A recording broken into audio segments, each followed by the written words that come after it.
Good evening, everyone. Welcome to our town council workshop. Today's date is Thursday, August 28th, 2025. If you'd all, you take a roll for me, please, sir. Councilmember Duncan. Councilmember Ramirez. Here. Councilmember Lord. Here. Vice Mayor Callahan.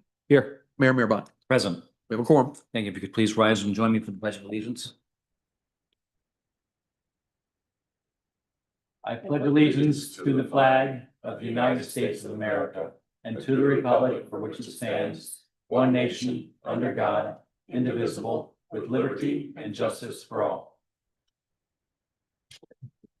Good evening, everyone, and welcome to our third budget workshop. We've been through this a couple of times, and so Ralph, I'm gonna go ahead and let you take over and walk us through this, please.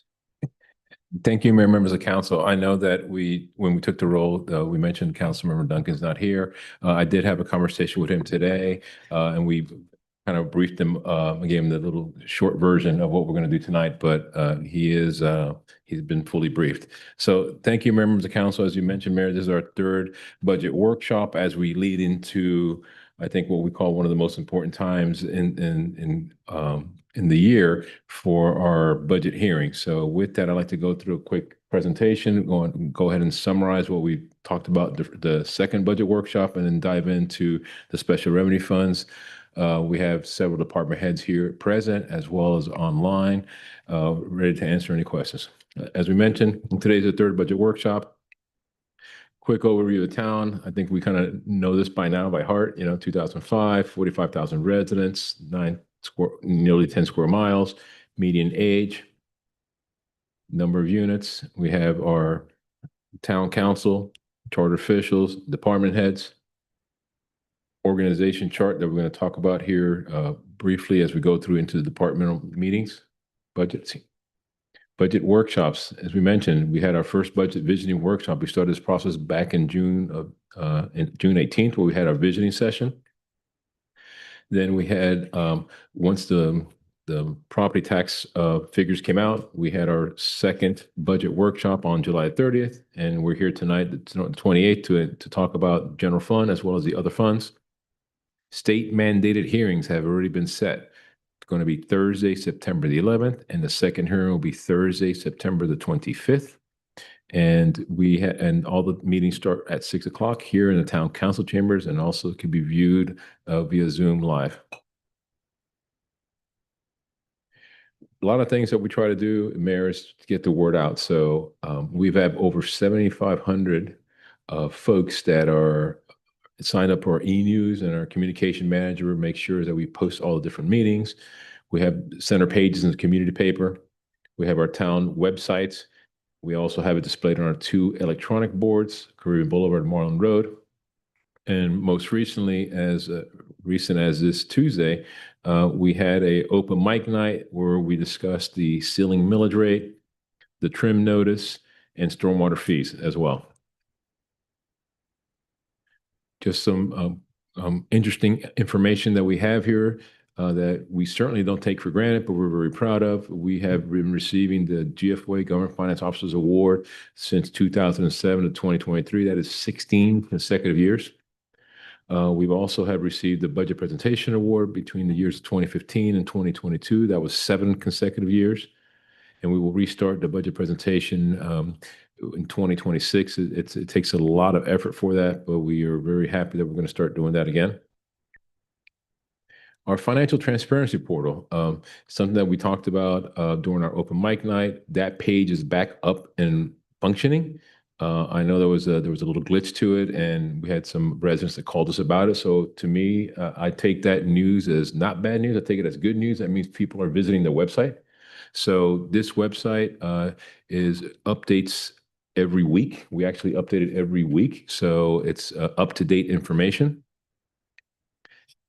As I mentioned before, we set the ceiling millage rate of 3.0432 per thousand assessed property value via Resolution 2554. Our current millage rate is 2.8332, and that is what we're building our budget on. We set the meeting hearing dates, September 11th, 6 p.m., September 25th, 6 p.m. This graphic here, kind of hard to read because it's kind of sideways there, but I think we're very proud of it because we, as you can see, we are the 9th lowest out of the 34 municipalities there. So that is our current millage rate of 2.8332. Our fund balance, as we call it, our fund balance or reserve balance or savings, we are up to $28 million, almost $27 million. I would like to put a little asterisk there. As we know, we're going through the soil remediation project at Legacy Park. So we know we're going to use some of those funds there, approximately $6 million of it. But very proud to say that, and council has seen that when we presented our annual CAFR report, that we put back over almost $2 million last year. Our millage rate for the last 12 years, you can see that we've been fortunate enough to keep it flat since 2022. Although you see that one here, it says 3.0432. We are building our budget based on the 2.8332. The 3.042 is the ceiling rate that we have advertised in the trim notice that we're going to talk about shortly. So quick recap of the second budget workshop that occurred on July 30th. One, for the folks of you at home, the folks in the audience. If you missed that workshop, you could certainly visit our webpage and you could click on it and you can see the full audio, or you certainly have time to talk to town staff. A little bit about our budget book that we have here for the members of the audience, and we all have a copy. I think it's important to kind of understand the budget book and how we built it. So we have different columns. We have actual figures from the 23-24 fiscal year. We have the adopted for 24-25. So right there, you have 2 fiscal year history. And we also have our current year's budget, which is we're in 24-25, which is the projection that we have. And those projections, as we do on a quarterly basis, we update the council and the public of our quarterly financial reports done by our finance director, Robert Daddario. And then we also have this one column here, which is the proposed budget based on the ceiling millage rate of 3.0432.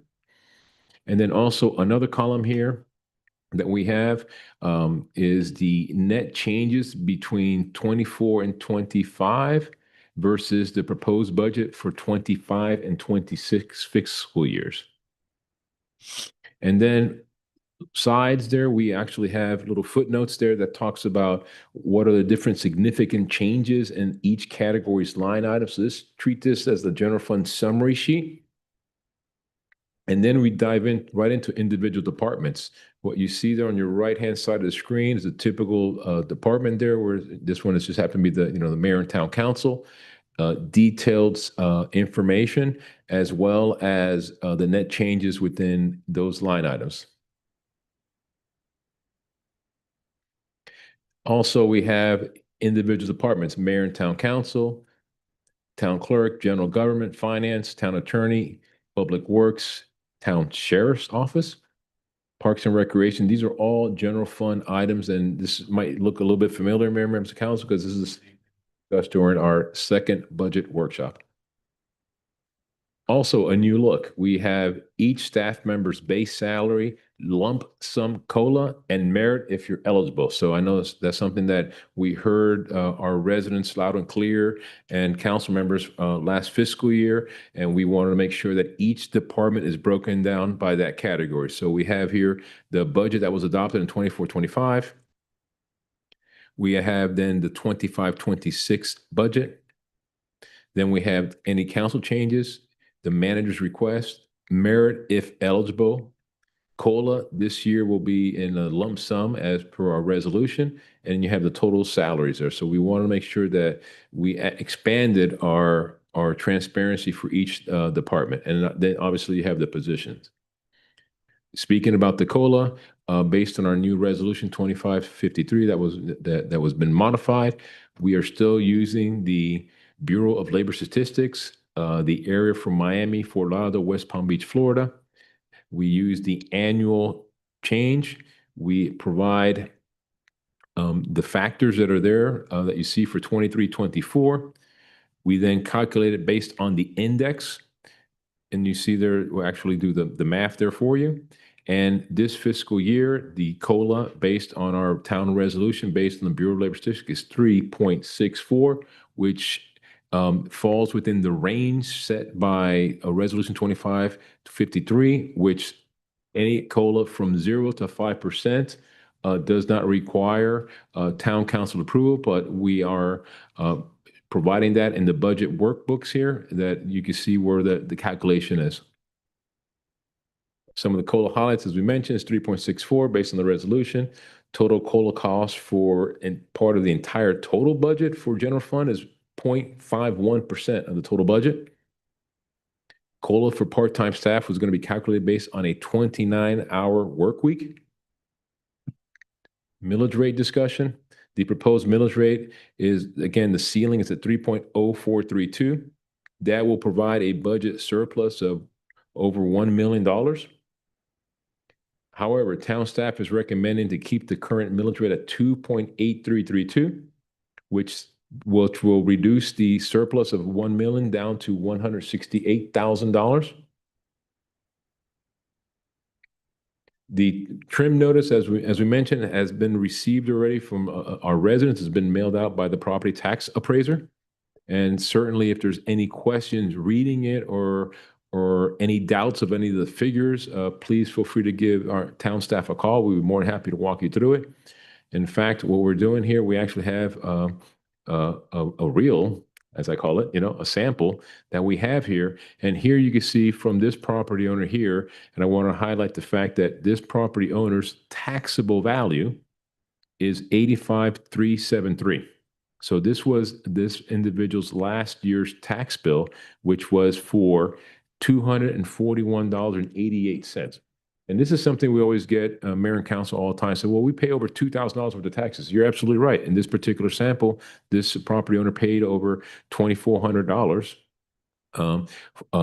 in property taxes, but $241 was earmarked for the town of Cutler Bay based on our millage rate there that you can see of 2.8332. Now, this same property owner received an updated trim notice that'll show there in the highlighted boxes where it shows a snapshot of last year, which is property value was $85,000 assessed value, the current millage rate of 2.8332, and the property taxes that was paid $241. $241 there in that little red box, $241 in that column number 2. This particular property owner's property assessed value increased from $85,373 to $88,721. Based on the rollback rate, which is the rollback rate, which would be the same amount of taxes that you would have to pay from last year, that tax bill would be $234. And then based on the ceiling rate of 3.0432, the current proposed ceiling rate, that same property owner paid $270. You can see down the bottom there where it says public hearing dates, what we mentioned there, September 11th at 6 p.m., the council chambers there.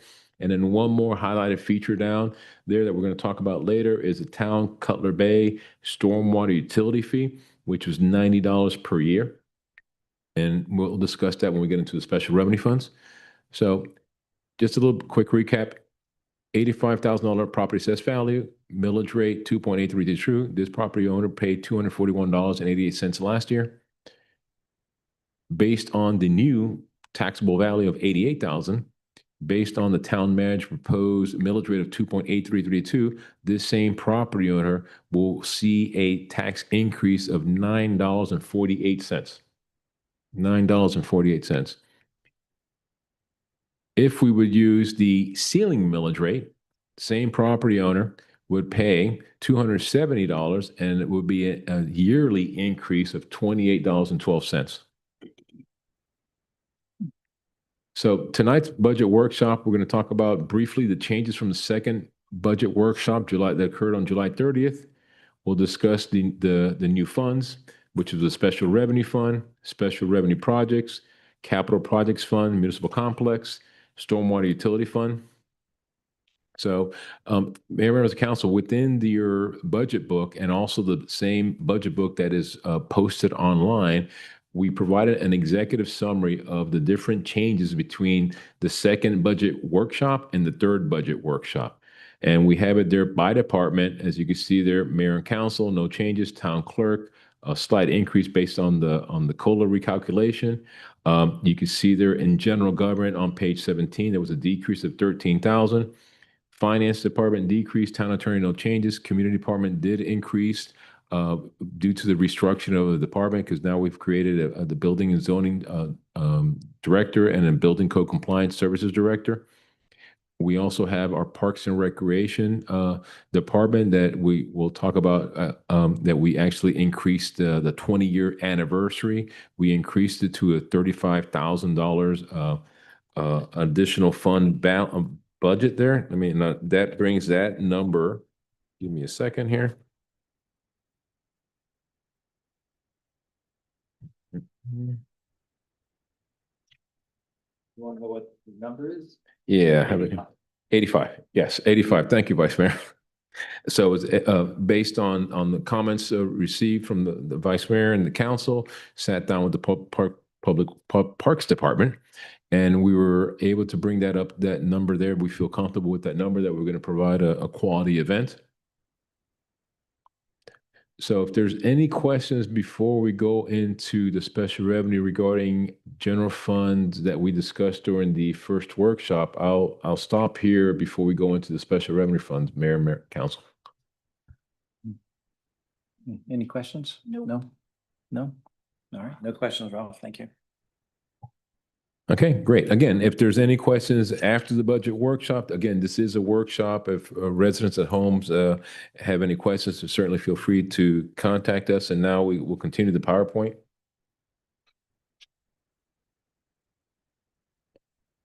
Okay, you get me full screen? Oh, they're clicking back to the placeholder, right?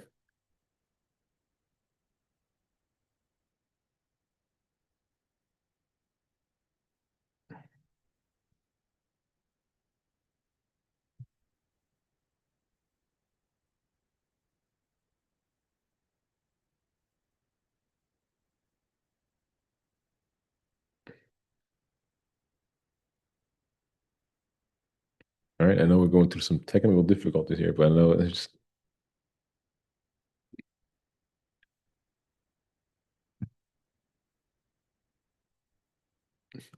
so, Mayor and Council, while we're going through this process here, what we're going to be discussing tonight are the different special revenue funds that weren't discussed before. These are not supported through ad valorem taxes. Number one, that's why there's special revenue funds, different types of fund of grants, dedicated funding sources that we have here. And I hope we don't have to click through the whole thing here.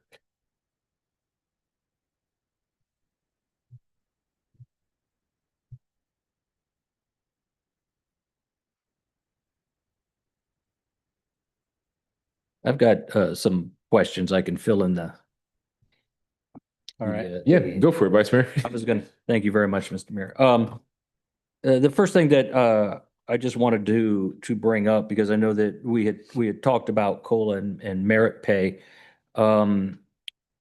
with a modification of Resolution 1730. And I know in the original resolution or modification of the resolution that was brought forward, merit pay had been included in that modification and then removed. And that I said that I would bring it up at a later time. Because we're in the budget process and merit was raised, I just want to let the council know I am not going to bring modifications to merit pay forward.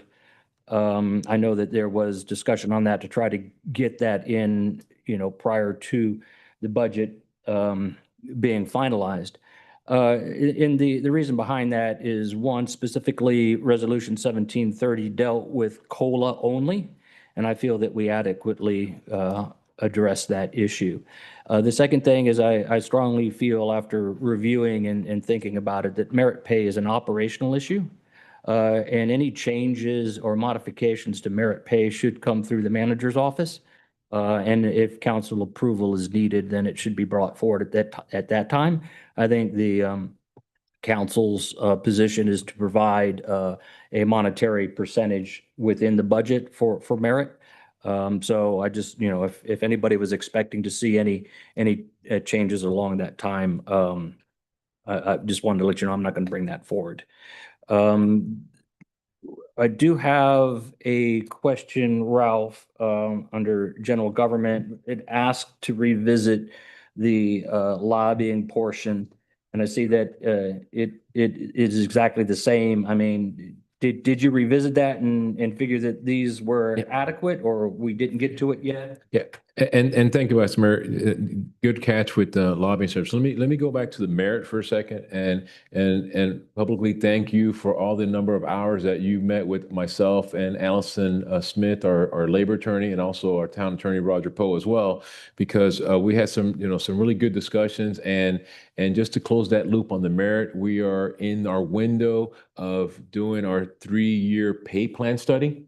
And that's something that we're going to look at and actually ask other cities how they do it as well. Because since we're asking for salary surveys to see how competitive we are, so that's something that we're going to be revisiting. So thank you for all those hours that we spent there, and some really good information that I think was a good, healthy conversation from the town council and for our town staff to hear as well. So I think that's very important for us. So thank you for that. Part two, the environmental lobbyists that we talked about before, I did revisit it, and I apologize. Well, I was talking about revisiting all of the lobbyists. I mean, and just not specifically environmental lobbyists, but reviewing that entire section. And my point was, is there room? Is there not room? And if there's not, that's fine. But yeah, I think at the current stage that we're at with all different projects that we have pending, I think we still have a lot of added value for the lobbyists that we have at the rate that we have. Okay. Now, next year, there might be some changes because we do have some items that are going before EEL. We're still dealing with a lot of things with the U.S. Army Corps of Engineers. We have a lot of items as well at the federal level as well. So Vice Mayor, yeah, I can tell you that I revisited that, and I feel comfortable that we can still keep the team that we have based on our, knock on wood, financial conditions, that we're presenting you a budget that does have a surplus. So I think based on that, I feel comfortable with. I think there's a lot of added value that we see both in Tallahassee. Although we didn't have a really great year in Tallahassee, all of our projects did go up to the governor's office, and it was at the veto pen. And in the federal level, we are still working closely with our federal lobbyists and our congresswoman up there, and we have a couple $2 million appropriation. And then also from the local level, we're dealing with the Miami County Durham EEL. So I think there's a lot of added value for that item now. So yes, Vice Mayor, thank you. And I apologize. I made a note on that in the executive summary. no, that's fine. And I do have one final question, and it may sound kind of ridiculous and petty, but there actually is a reasoning behind my question.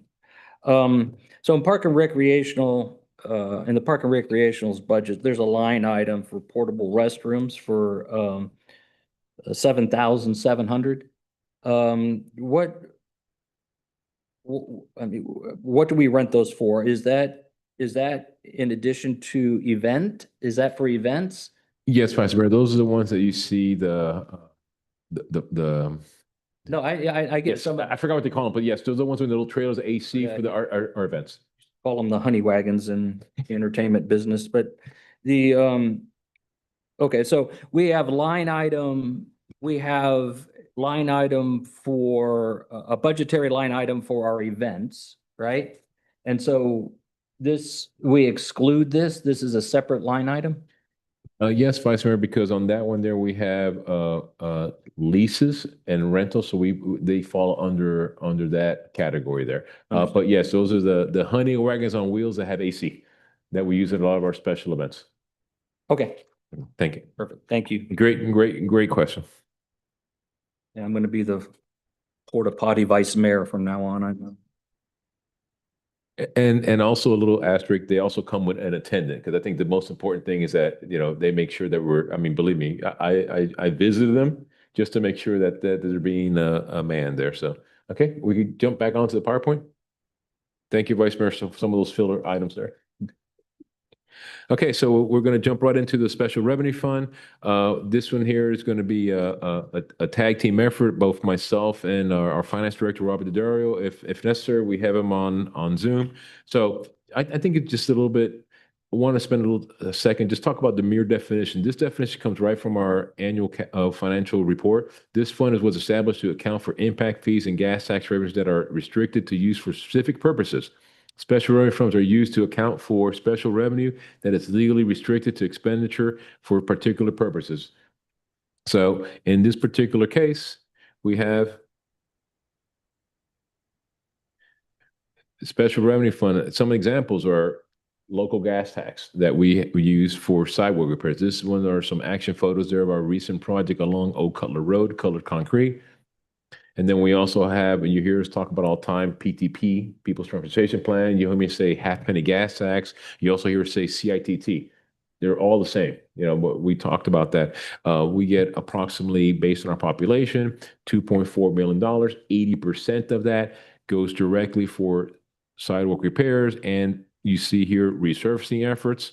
The other 20% goes straight to our transit services that we're going to discuss in a little bit. So roadway improvements, and I'm sure you've seen this slide before, but I think it's important to emphasize the funding sources. Non-ARPA, non-ad valorem projects. We have it from Miami-Dade Joint Participation Agreement. You can see one live, which is Frangio Road. FDOT LAP and TAP grants that our Public Works Department does a great job obtaining with our grants coordinator. You hear me talk about Towns People Transportation Plan. That's the same thing as a half-penny gas tax. And then we talk about the stormwater utility funds. Combination of all those funds account for our projects. And I'm not going to spend too much time because you've seen this before, Mayor and council members. Marlin Road, that's going to go through the design phase. We're currently under construction phase for Frangio Road. We also have the Canal Bank restoration. We have the Caribbean Boulevard between 87 and 184. We refer to that as the J.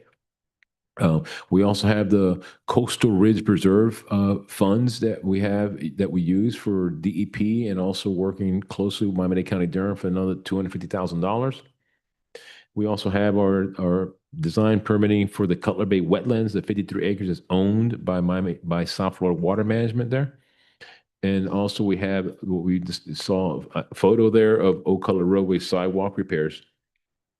Special revenue funds. This is comprised of separate little pots of money, as I call it. You know, you'll see there in the green highlight there, you got the Children's Trust, you got the Environmental Fund, you got the CITT Fund, you got a Transit Fund, you got the Frangio Roadway JPA, you got the Transportation Fund, you got the ARPA funds, and you got the Lighting Fund. So these are all dedicated funding sources that we have dedicated revenue for and or received any types of county, state, or federal grants. Some of the examples, we've seen this before, the Children's Trust, the STEM Camp, you see that from a lot of our after-school programs there. Then you also have that funds the Metro Connect, part of our transit fund, and also our town circulator. Frangio Roadway Improvements, we're very familiar with that. This is a $17 million project. And I think it's very important there. Out of that $17 million, you see there, $8.3 million is a joint participation grant that we received. I say grant because, you know, we'd have to pay that back from the county. You very familiar. You see the zones that we're going through the different phases that we provide an update on a monthly basis to the council and the community. Coastal Ridge Preserve, the 8.5 acres. Part of the master planning. This is kind of the funds that pays for that. This is part of the master planning fund for the $250,000 we received from the state of Florida. Obviously, also the funds that pay for the master planning.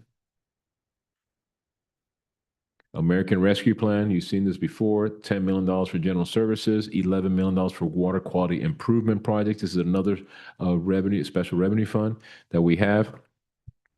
And you can see in terms of being full transparent, every time that we use funds from the general services agreement, from the general services allotment, we provide that via resolution. Something to note there, you saw on the previous screen that we received $10 million and we've used up 9.1. That difference there, which is going to be approximately almost $830,000, Mayor and council members, now that we've done our reconciliation, that $800,000 can be actually increase the soil remediation for Legacy Park, which means that that's $800,000 that we would use less of our fund balance account as well. So there was able to squeeze in some more funds there. Also, we talked about the software update. This presentation was done before the town council. The purpose of it, again, I think it's to obviously have it where we are less contactless. The folks that are particularly, in the permitting business. I know that the vice mayor has mentioned that before, and I know Councilmember Lord has mentioned it before in terms of, making it more, I call it more friendly, and we are going through that process right now. We have implementation going through the building department, permitting department, finance department. Total project was $807,000. Most importantly, funded through the American Rescue Plan. And that's something that we have to implement by 2026. And right now, those meetings are happening right now. I could tell you, I'd like to thank, Robert and the building department, because these folks, when our software providers meet with them, it's okay. You need to block off 6 hours of your day. I mean, it's a lot of time. Capital project fund as well. We have our municipal complex, as we mentioned. That's a dedicated one where we have the $37 million bond. Although we have not drawn down that bond yet, but we are spending some money on it. Legacy Park, I take it for granted that everybody knows where it's at. So I just want to make sure it's the 16 acres right next to the brand new Publix. Dedicated entire brownfield. These are familiar pictures that you've seen going through the planning phase. 16 acres, 4 acres for the building, 12 acres for the park. We've gone through different milestones. We're now in the environmental cleanup phase. We know that we have adopted the master plan that we know it's going to be a total of $49.925 million. We provide the council monthly updates. Obviously, progress photos for the soil remediation project that we have there, that we are taking advantage of creating, that we've created that as a brownfield. And this year, we're going to apply for the maximum, which is $900,000 worth of reimbursement from the state of Florida FDEP. And immediately in January of 2026, between January 26 and February of 2026, we'll apply for another $900,000 because that's when we plan to complete the project for the soil remediation. Stormwater Utility Fund, as we discussed before, we sent the notices out. What funds the Stormwater Utility Fund? I mean, we have the Stormwater Utility Fund, but what are those projects? We use a lot of those funds as matching for different types of grants, and these are just different examples. The street sweeper, we have exfiltration trench there, as you see there. Some of the money that's being offset there, some of the aerial photos there for Frangel Road, and also different types of community drainage improvement projects that we have throughout town. Also, the utility fund, just like we did general fund, we had to create we signed up through the unified billing method. Before it was with the Miami-Dade County Water and Sewer Department, as you saw in the beginning of the presentation. Now it's included in your tax bill there as a $90. One of the advantages of having it on your tax bill is that if you pay your tax bill before November, you get a 4% discount. That was not the case when it was being billed on a monthly basis through Miami-Dade County Water Sewer Department. But we did, just like general fund, we did set the first budget hearing for stormwater on September 11th at 6 p.m. in the town council chambers. Public notices, all the homeowners that should have received already, the notice, setting the date and time, as well as setting the annual rate of $90 per household. Again, if you're a business, it's based on impervious area. We also have it that we published it in the public notice in the Miami Herald as well, within $90. Going briefly under the stormwater utilities, since we have a lot of different individual projects there under the special revenue funds, we have the $11 million water quality improvement projects. We call those stormwater projects. This graphic you've seen before, we are currently in the Bel Air sub-basin work right now. And here you can see where we have leveraged $3.8 million from ARPA, $2 million from FDEP appropriation, and $2 million from FDEP Biscayne Bay grant. So you can see there, in this particular case, it was fully funded with grants, but it's under the stormwater budget. Lakes by the Bay sub-basin is currently operating right now, the design.